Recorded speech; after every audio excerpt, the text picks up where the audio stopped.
प्यारे बच्चों, आज हम पॉलिटिकल साइंस के पाठ नंबर 2 जिसका नाम है सत्ता के समकालीन केंद्र। पाठ का नाम क्या है? सत्ता के समकालीन केंद्र। 1991 में सोवियत संघ के विघटन के बाद द्विध्रुवीयता का अंत हो गया था। सोवियत संघ का विघटन कब हुआ? 1991 में। और जो पूरा विश्व 2 ध्रुवों में बटा हुआ था उसका अंत हो गया था। आज विश्व में स्वतंत्र देशों ने मिलकर अनेक असैनिक संगठन जैसे यूरोपीय संघ और आसियान आदि खड़े किए थे। इनका मुख्य उद्देश्य था सदस्य देशों का आर्थिक विकास करना। मुख्य उद्देश्य क्या था बेटाओ? सदस्य देशों का आर्थिक विकास करना। इन्होंने अंतर्राष्ट्रीय राजनीति में महत्वपूर्ण भूमिका अदा की। इसके अतिरिक्त विश्व में चीन के आर्थिक क्षेत्र में बढ़ते कदमों ने भी विश्व राजनीति में नाटकीय प्रभाव डाला है। चीन की आर्थिक व्यवस्था में बढ़ोतरी यूरोपीय संघ तथा आसियान जैसे संगठनों के द्वारा आर्थिक क्षेत्र में जो प्रयास किए हैं उनसे ऐसे लगना लगा कि आज विश्व में अमेरिका के अलावा सत्ता के अन्य विकल्प भी मौजूद हैं।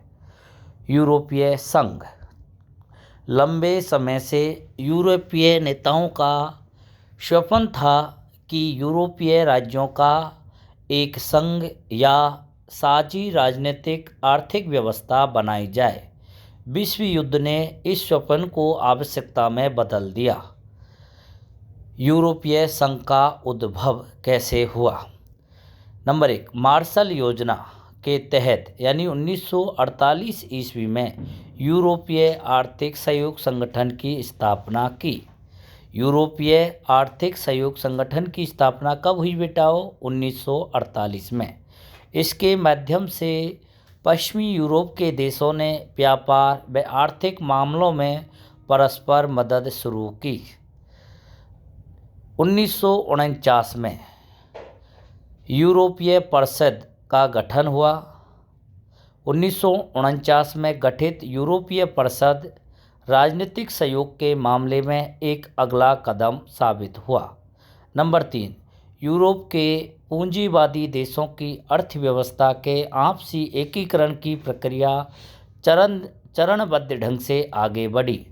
परिणाम स्वरूप 1957 में यूरोपियन इकोनॉमी कम्युनिटी का गठन हुआ। यूरोपियन इकोनॉमी कम्युनिटी का गठन कब हुआ? 1957 में। यूरोपियन पार्लियामेंट के गठन के बाद इस प्रक्रिया ने राजनीतिक स्वरूप प्राप्त कर लिया। सोवियत गुट के पतन के बाद इस प्रक्रिया में तेजी आई। 1992 में इस प्रक्रिया की परिणति यूरोपीय संघ की स्थापना के रूप में हुई।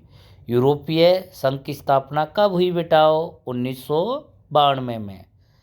एक लंबे समय में बना यूरोपीय संघ आर्थिक सहयोग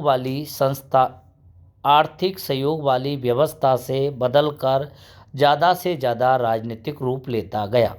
अब कैसा रूप ले रहा था बेटा? राजनीतिक रूप। यूरोपीय संघ स्वयं काफ़ी हद तक एक विशाल राष्ट्र राज्य की तरह ही काम करने लगा है। अन्य देशों से संबंधों के मामले में इसने काफ़ी हद तक साझी विदेश और सुरक्षा नीति भी बना ली है। यूरोपीय संघ का आर्थिक, राजनीतिक, कूटनीतिक और सैनिक प्रभाव बहुत ही ज़बरदस्त है। 2016 में यह दुनिया की दूसरी सबसे बड़ी अर्थव्यवस्था थी। इसका सकल घरेलू उत्पादन 7,000 अरब डॉलर से भी ज़्यादा था, जो अमेरिका के लगभग है। विश्व व्यापार में इसकी हिस्सेदारी अमेरिका से 3 गुनी ज़्यादा थी। इसकी मुद्रा यूरो अमेरिकी डॉलर के प्रभुत्व के लिए खतरा बन सकती है। यह विश्व व्यापार संगठन जैसे अंतर्राष्ट्रीय व्यापार संगठन के अंदर एक महत्वपूर्ण समूह के रूप में काम करता है। यूरोपीय संघ का एक सदस्य देश जिसका नाम है फ्रांस सुरक्षा परिषद का स्थायी सदस्य है। ब्रिटेन ने अपने मतदाताओं के जनमत संग्रह के निर्णय पर यूरोपीय संघ से बाहर होने का निर्णय लिया। यूरोपीय देश कई और देश सुरक्षा परिषद के अस्थायी सदस्यों में भी शामिल हैं। सैनिक ताकत के हिसाब से यूरोपीय संघ के पास दुनिया की सबसे बड़ी सेना है। यूरोपीय संघ के एक देश यानी फ्रांस के पास परमाणु हथियार हैं। अंतरिक्ष विज्ञान और संचार प्रौद्योगिकी के मामले में यूरोपीय संघ का दुनिया में दूसरा स्थान है। कौन सा स्थान है बेटा? दूसरा। अंतर्राष्ट्रीय संगठन के तौर पर यूरोपीय संघ आर्थिकी, राजनीतिक और सामाजिक मामलों में दखल देने में सक्षम है, लेकिन अनेक मामलों में इसके सदस्य देशों की अपनी विदेश नीति और रक्षा नीति है, जो कई बार एक दूसरे के खिलाफ भी होती है। यूरोपीय एकता के महत्वपूर्ण बिंदु। अप्रैल 1951 यूरोपीय एकता से संबंधित पढ़ेंगे। 1951 में क्या क्या घटनाक्रम हुआ? पश्चिमी यूरोप के 6 देश कौन कौन से हैं? फ्रांस, पश्चिमी Germany, Italy, Belgium, Netherlands, Luxembourg ने पेरिस संधि पर हस्ताक्षर करके यूरोपीय कोयला और इस्पात समुदाय का गठन किया। यूरोपीय कोयला और इस्पात समुदाय का गठन कब हुआ? अप्रैल 1951 में। यूरोपीय आर्थिक समुदाय का गठन हुआ था मार्च 1957। मार्च 1957 इन्हीं 6 देशों ने, जो अपन ने अभी ऊपर चर्चा करी है बेटा, इन्हीं 6 देशों ने रोम की संधि के माध्यम से, रोम की संधि के माध्यम से यूरोपीय आर्थिक समुदाय EEC और यूरोपीय एटमी ऊर्जा समुदाय का गठन किया। जनवरी 1973 में क्या घटनाक्रम हुआ? 1973 में डेनमार्क, आयरलैंड और ब्रिटेन ने भी यूरोपीय समुदाय की सदस्यता ली। डेनमार्क, आयरलैंड, ब्रिटेन ने यूरोपीय समुदाय की सदस्यता कब ली? जनवरी 1973 में। जून 1979 में यूरोपीय संसद के लिए पहला पृथक चुनाव हुआ। यूरोपीय संसद के लिए पहला पृथक चुनाव कब हुआ? जून 1979 को। जनवरी 1981 में क्या हुआ? यूनान का दूसरा नाम है ग्रीस ने यूरोपीय समुदाय की सदस्यता ली। यूनान ने यूरोपीय समुदाय की सदस्यता कब ली बेटा? जनवरी 1981 में। जून 1985 में सागेन संधि ने यूरोपीय समुदाय के देशों के बीच सीमा नियंत्रण समाप्त किया। यूरोपीय समुदाय के देशों के बीच सीमा नियंत्रण समुदाय की संधि से हुआ था सांगेन संधि, जो जून 1985 के द्वारा। जनवरी 1986 में स्पेन और पुर्तगाल भी यूरोपीय समुदाय में शामिल हुए। स्पेन और पुर्तगाल कब हुए थे? जनवरी 1986 में। अक्टूबर 1990 में जर्मनी का एकीकरण हुआ। जर्मनी का एकीकरण कब हुआ बेटा? अक्टूबर 1990 में। फरवरी 1992 में यूरोपीय संघ के गठन के लिए maastricht संधि पर दस्तखत हुए। कब हुए? फरवरी 1992 में। जनवरी 1993 में एकीकृत बाजार का गठन हुआ। एकीकृत बाजार का गठन कब हुआ बेटा? जनवरी 1993 में। जनवरी 2002 में नई मुद्रा जारी की, जिसका नाम था यूरो को 12 देशों ने अपना लिया था। कब अपनाया बेटा? जनवरी 2002 में। मई 2004 में साइप्रस, चेक गणराज्य, एस्टोनिया, हंगरी, लताविया, लिथुआनिया, माल्टा, पोलैंड, स्लोवाकिया, स्लोवेनिया भी यूरोपीय संघ में शामिल हो गए। जनवरी 2007 में बुल्गारिया, रोमानिया यूरोपीय संघ में शामिल हो गए थे और स्लोवेनिया ने यूरो जो मुद्रा थी उसको भी अपना लिया था। लिस्बन संधि कब हुई थी? दिसंबर 2009 में। लिस्बन की संधि कब हुई? दिसंबर 2009 में। यूरोपीय संघ को शांति का नोबेल पुरस्कार कब मिला बेटा? 2012 में। 2012 में यूरोपीय संघ को नोबेल शांति पुरस्कार मिला था। 2013 में क्रोएशिया यूरोपीय संघ का 28वां सदस्य बना था। क्रोएशिया यूरोपीय संघ का कौन से नंबर का सदस्य बना और कब बना? 28वां 2013 में। 2016 में ब्रिटेन में जनमत संग्रह यानी 51.9% मतदाताओं ने फैसला किया कि ब्रिटेन यूरोपीय संघ से बाहर हो जाए। नेक्स्ट टॉपिक है बेटा वो आसियान। आसियान का पूरा नाम क्या है?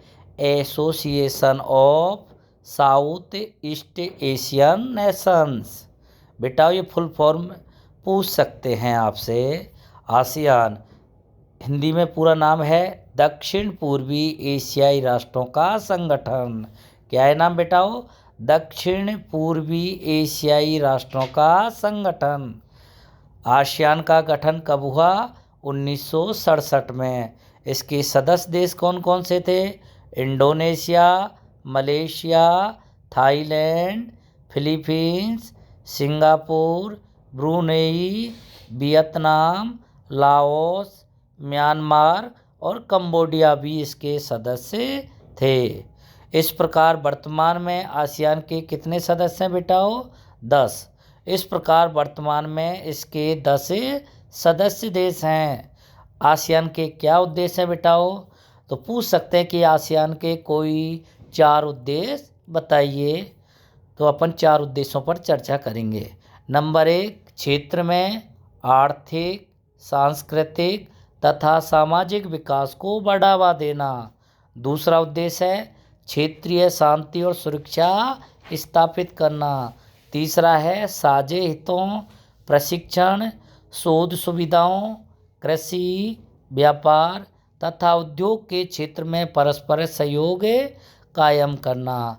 नंबर 4, समान उद्देश्यों व लक्ष्यों वाले दूसरे क्षेत्रीय तथा अंतर्राष्ट्रीय संगठनों के साथ लाभप्रद और निकटतम संबंध कायम करना।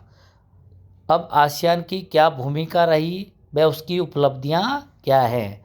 आसियान तेजी से बढ़ता हुआ एक महत्वपूर्ण क्षेत्रीय संगठन है। इसके विजन दस्तावेज 2020 में भी अंतर्राष्ट्रीय समुदाय में आसियान की बहिर्मुखी भूमिका को प्रमुखता दी गई। जैसे नंबर 1, आसियान आर्थिक समृद्धि, सामाजिक उन्नयन, सांस्कृतिक विकास और क्षेत्रीय शांति स्थिरता के लक्ष्य को प्राप्त करने में सफल रहा। नंबर 2, आसियान ने आर्थिक सहयोग के उद्देश्य को भी सही रूप में पूरा किया। मुक्त व्यापार क्षेत्र का गठन, आसियान आर्थिक समुदाय के गठन पर बल, चीन व कोरिया के साथ मुक्त व्यापार समझौता इसकी उपलब्धि हैं। तीसरे नंबर का, आसियान ने सामाजिक सांस्कृतिक क्षेत्र में भी महत्वपूर्ण उपलब्धि हासिल की। नंबर 4, पूर्वी एशिया के देशों के बीच आसियान एक सेतु का कार्य कर रहा है। नंबर 5, यह टकराव के स्थान पर बातचीत को बढ़ावा देने की नीति है। नंबर 6, यह भारत तथा चीन के साथ व्यापारिक संबंधों को सुदृढ़ करने की ओर प्रयासरत है। नेक्स्ट टॉपिक है चीनी अर्थव्यवस्था का उत्थान। 1978 के बाद चीन की आर्थिक सफलता को देखकर इसको एक महाशक्ति के रूप में देखा जाने लगा। आर्थिक सुधारों की शुरुआत करने के पश्चात चीन अत्यधिक तेजी से आर्थिक वृद्धि कर रहा है। इसकी विशाल आबादी, बड़ा भूभाग, संसाधन, क्षेत्रीय अवस्थिति तथा राजनीतिक प्रभाव, तेज आर्थिक वृद्धि चीन के प्रभाव को कई गुना बढ़ा देते हैं।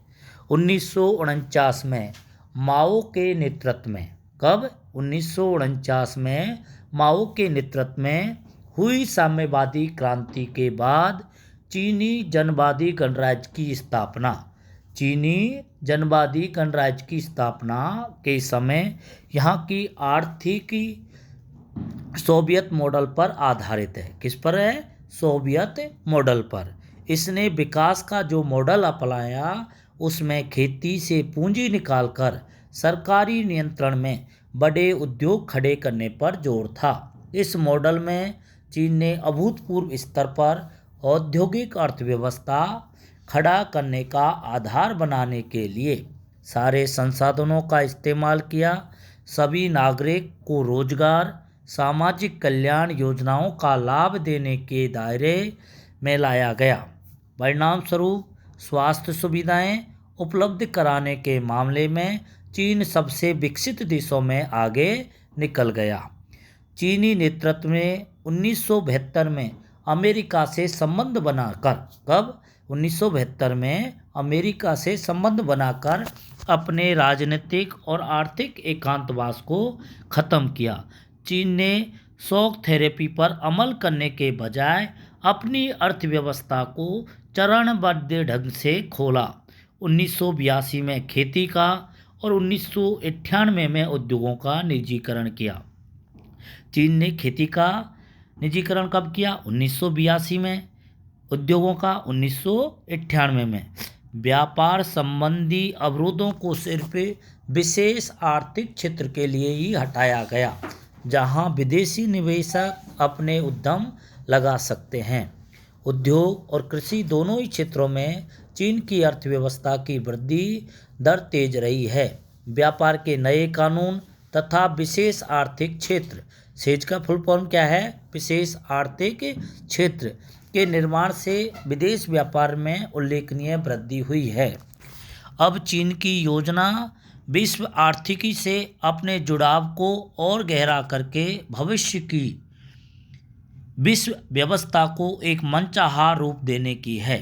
चीन की आर्थिकी में तो नाटकीय सुधार हुआ, लेकिन वहाँ बेरोजगारी बढ़ी और वहाँ महिलाओं के रोजगार और काम करने के हालात उतने ही खराब हैं जितने यूरोप में 18वीं 19वीं सदी में थे। हालांकि क्षेत्रीय वैश्विक स्तर पर चीन आर्थिक शक्ति बनकर उभरा है। 1997 के वित्तीय संकट के बाद आसियान देशों की अर्थव्यवस्था को टिकाए रखने में चीन के आर्थिक उभार ने काफ़ी मदद की। लातिन अमेरिका और अफ्रीका में निवेश और मदद की नीति बताती है कि विकासशील देशों के मामले में चीन एक नई विश्व शक्ति के रूप में उभरता जा रहा है। नेक्स्ट टॉपिक है बेटा हो चीन के साथ भारत के संबंध। चीन के साथ भारत के संबंध पर दो प्रभाव पड़े, एक सकारात्मक प्रभाव और दूसरा नकारात्मक प्रभाव। बेटाओ अभी हम सबसे पहले सकारात्मक प्रभाव पर चर्चा करेंगे, उसके बाद में हम नकारात्मक प्रभावों पर चर्चा करेंगे। सकारात्मक पक्ष, नंबर 1, दोनों देशों के बीच महत्वपूर्ण सांस्कृतिक संबंध रहे। क्या रहे? सांस्कृतिक संबंध। नंबर 2, भारत और चीन के राजनीतिक संबंध उतार चढ़ाव के बाद वर्तमान में सौहार्दपूर्ण रहे हैं। कैसे रहे? सौहार्दपूर्ण। नंबर 3, भारत व चीन ने व्यापारिक आर्थिक क्षेत्र में पिछले कुछ वर्षों में उल्लेखनीय प्रगति की है। व्यापारिक आर्थिक क्षेत्र में प्रगति 1999 से दोनों के बीच व्यापार 30% सालाना की दर से बढ़ रहा है। नंबर 4, दोनों ने चिकित्सा विज्ञान, बैंकिंग क्षेत्र, ऊर्जा के क्षेत्र में सहयोग बढ़ाने की सहमति जताई है। और 5वां है शिक्षा के क्षेत्र में दोनों के मध्य सहयोगी संबंध बढ़ रहे हैं। अब अपन नकारात्मक पक्ष देखेंगे। नंबर 1, दोनों देशों के बीच सीमा विवाद लंबे समय से चला आ रहा है। नंबर 2, तिब्बत के धर्मगुरु दलाई लामा की भारत में उपस्थिति चीन के लिए निरंतर परेशानी का कारण रही है। नंबर 3, चीन का सैन्य आधुनिकीकरण भी भारतीय चिंता का विषय है। नंबर 4, चीन द्वारा पाकिस्तान को सैन्य सहायता, नाभिकीय सहायता तथा चीनी पाकिस्तान आर्थिक गलियारा भारत के लिए एक सिर दर्द है। नंबर 5, भारत के कुछ महत्वपूर्ण संवेदनशील आर्थिक क्षेत्रों में चीनी कंपनियों की भागीदारी का बढ़ना भारतीय चिंता का विषय है। और नंबर 6, संयुक्त राष्ट्र में आतंकवाद विरोधी भारतीय प्रस्ताव के विरुद्ध चीन द्वारा पाकिस्तान को समर्थन देना। बेटा हो, ये टॉपिक आपके लिए बहुत महत्वपूर्ण है। इसे बड़े ही ध्यान से आप लोगों को सुनना है, समझना है और आगे बढ़ना है। प्यारे बेटो, ऐसे ही हम आपको और ज्ञान देते रहेंगे।